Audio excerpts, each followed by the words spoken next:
Saya di sini ditemanin nih sama guru-guru saya yang ada di belakang saya, sebelah kanan saya. Ini ada guru saya juga datang jauh dari belah Belor. Juga ada guru saya tuh yang datang dari belah Kulon. Mudah-mudahan mereka semua Allah berikan sampai panjang umur. Allah mudah lancarkan urusannya. Allah kabul maksud hajat-hajatnya. Dan Allah berikan jodoh terbaik pilihan Allah. Amin ya robbal alamin. Ya, ayo kita ngobrol bareng nih ya. Kita nikmatin suasana santai kita melepas kepenatan ya. Bukan berarti penat sih, kita ibadah dari subuh ketemu subuh ya, malam juga terus. Bukan berarti kita meninggal ibadah, tapi kita butuh relaksasi. Nanti ada waktunya kita kembali ibadah ya. Pak Anies seorang yang bercahaya ya. Pak Anies seorang yang senantiasa memberikan hikmah dimanapun dia berada. Dimanapun dia berada selalu memberikan cahaya.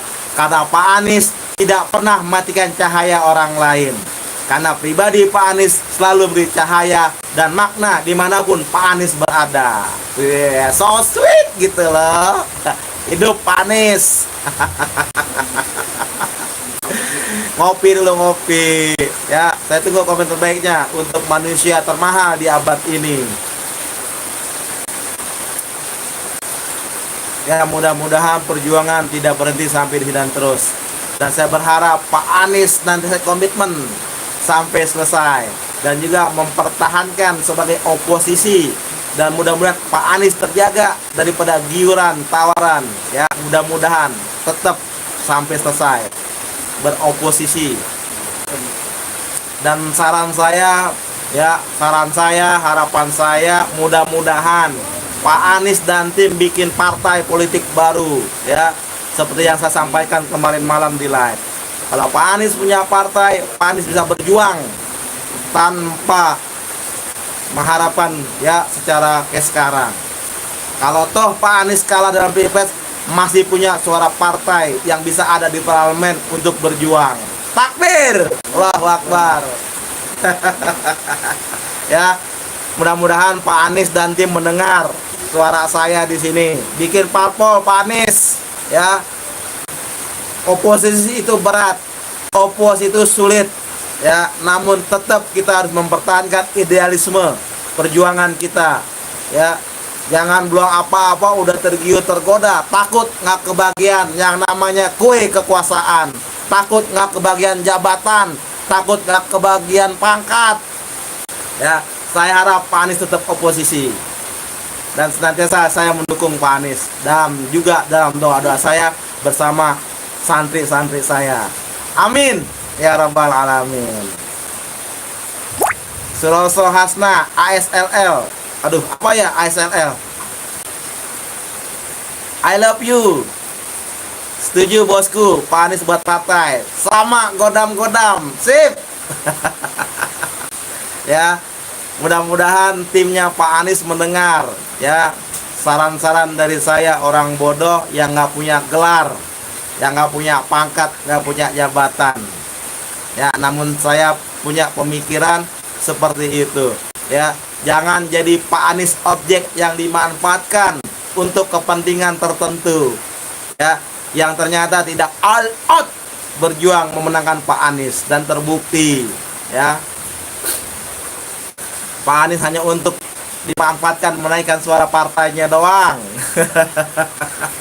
Perjuangan belum selesai ya. Apapun yang terjadi insya Allah kami terima. Dan yang terakhir, kami menaruh harapan pada yang namanya pengadilan akhirat. Selesai sampai di situ ya. Dunia kita udah nggak mampu dan mungkin belum dikasih jalannya ya, tapi insya Allah yang namanya kebenaran yang hakiki pasti Allah Subhanahu wa taala akan timbulkan di negeri yang kita cintai ini, di negeri yang gemah ripah lijenawi ya, negeri yang kaya ini ya. Dan saya menaruh harapan kepada pemerintahan yang baru yang kelak 5 tahun berkuasa, tolong pikirkan nasib kami rakyat kecil, rakyat miskin ya. Kami tidak berharap yang lebih, yang muluk-muluk. Kami hanya berharap ya beras yang sangat murah, semurah-murahnya. Negara punya kuasa, negara punya anggaran, berikan subsidi buat beras ya, kalau bisa 5.000 liter. Itu harapan kami ya. Saya yakin negara mampu, negara punya segala-galanya. Yang kedua, berikan pendidikan gratis ya, bangun sekolah-sekolah dasar negeri, sekolah menengah pertama negeri, sekolah atas negeri sebanyak-banyaknya ya, karena masyarakat membutuhkan sekolah dasar negeri, apalagi gratis. Itu harapan kami ya. Karena apa? Saya merasakan di sini sulitnya bisa masuk sekolah negeri karena kota terbatas dan yang banyak swasta. Masyarakat terpaksa harus menyekolahkan anak-anaknya di swasta ya, mampu tidak mampu, karena harus berikan penting, harus sekolah dengan komitmen, dengan risiko di depan yang pasti terjadi tunggakan-tunggakan SPP dan lain sebagainya. Karena sekolah swasta semata-mata menurut saya hanya mencari keuntungan ya, dengan biaya-biayanya ya. Itu kenyataan yang harus saya alami. Yang ketiga, kalau perlu anggarkan ya, masukkan di APBN ya, listrik gratis ya. Tiap semua orang punya pakai listrik, tiap bulan bayar. Kenapa kok bisa nggak digratiskan dan selalu rugi? Bingung saya ya. Masyarakat bayar loh. Saya terlambat bayar listrik berapa hari aja langsung datang surat, diudak-udak ya. Bagaimana dengan yang gedung-gedung yang pakai listrik luar biasa ya? 3 hal penting. Yang keempat, tolong perbaiki sistem kurikulum pendidikan di Indonesia kita. Bikin kurikulum yang terbaik, masukan seperti yang program kurikulum sejarah, pendidikan moral, akhlak, adab, agama, masukin lagi seperti zaman era Orde Baru ya. Kita nggak ini kok, nggak harus jadi orang yang anti Orde Baru. Ketika sistem itu bagus, kita pakai. Saya setuju dengan kurikulum Orde Baru ya. Secara kurikulum mungkin secara sistem, secara politika mungkin agak ada perbedaan, namun secara pendidikan saya sangat setuju ya. Pendidikan moral Pancasila, pendidikan sejarah perjuangan bangsa, yang sejarah yang benar, itu perlu untuk diajarkan kepada anak-anak bangsa. Dan mungkin lebih ahli daripada saya, tolong itu, terutama juga pendidikan agama ya. Kita mayoritas muslim, tambahkan jam-jam dan agama di sekolah-sekolah negeri ya, maupun yang di ibtidaiyah, jangan diacak-acak. Ibtidaiyah, sanawiyah, dan alias sekolah berbasis agama Islam, tolong bahasa agamanya diperkuat lagi, jangan dicampur-campur dengan pendidikan umum. Sekarang kalau saya perhatikan lebih banyak dicampur dengan pendidikan umum ya. Sekolah madrasah, jangan prakteknya nari, nggak nyambung ya, nggak nyambung buat saya. Madrasah ibtidaiyah ujian praktek kelas 6-nya nari ya. Kenapa enggak lomba baca Quran yang sifatnya berhubungan dengan basis pendidikan dan lain sebagainya? Itu aja yang saya kritik di tingkat dasar yang terjadi di lingkungan saya ya. Praktek-praktek pungli yang dilegalkan berdasarkan surat edaran dari sekolah ya, ini terjadi ya. Kita selaku wali murid hanya bisa ngikutin ya. Coba dipikirin, uang kas murid di kelas kok bisa-bisanya legal buat bayar gaji cleaning service di sekolah. Coba itu ya. Tiap tahun wajib berikan hadiah buat guru berbentuk sembako dan sebagainya, semua kelas. Dan juga dari uang kas wajib mulai THR buat guru. Coba itu yang tidak sesuai peruntukan. THR tanggung jawab murid lewat uang kas, padahal kita SPP bayar dan sebagainya. Itu yang perlu dibenahi. Jadi swasta tetap ada untuk mengimbangi sekolah negeri, namun pengawasannya, regulasi ditingkatkan, kalau perlu diperketat ya. Itu yang terjadi banyak ya, menurut saya itu ya. Bukan saya tidak mampu atau tidak bisa apa, bukan, namun saya perlu penjelasan. Disitulah yang mau saya sampaikan. Surat edaran bla bla bla tanpa ada rincian yang jelas, hanya global angka yang harus dibayarkan Ya, itu yang terjadi.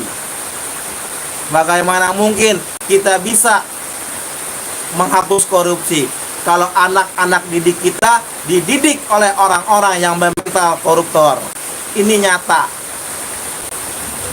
Jadi sama aja, pendidikan koruptor sudah ada sejak sekolah.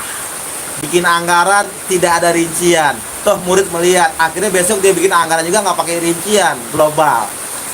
Berdasarkan dia punya kuasa, mau nggak mau orang ngikutin. Itu yang tidak disadari. Sudah mendidik anak-anak secara tidak langsung untuk berkorupsi. Ya, ini yang saya sama ini. Namun saya selaku rakyat kecil, orang miskin, nggak punya kuasa, ya udah, cuma bisa ngikutin doang. Ya, rak-rak nggak didengar. Jangan saya rak-rak, ya, yang ratusan ribuan rak-rak demo aja nggak didengar, apalagi yang sendirian. Tapi paling tidak untuk melepaskan yang ada di pikiran, di hati, bisa mengobati sedikit kekecewaan yang ada. Alhamdulillah. Ya, ngopi lagi.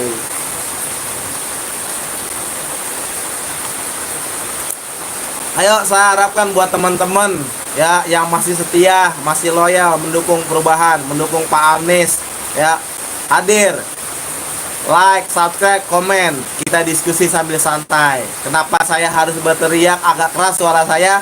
Karena suara hujan yang sedang memberikan rahmatnya di bumi Indonesia ini, khususnya di lingkungan saya, yang membawa kesejukan, keademan, ketenangan. Gak bedanya kalau Pak Anies lagi berbicara penuh dengan kesejukan, penuh ketenangan, dan rasanya adem, luar biasa.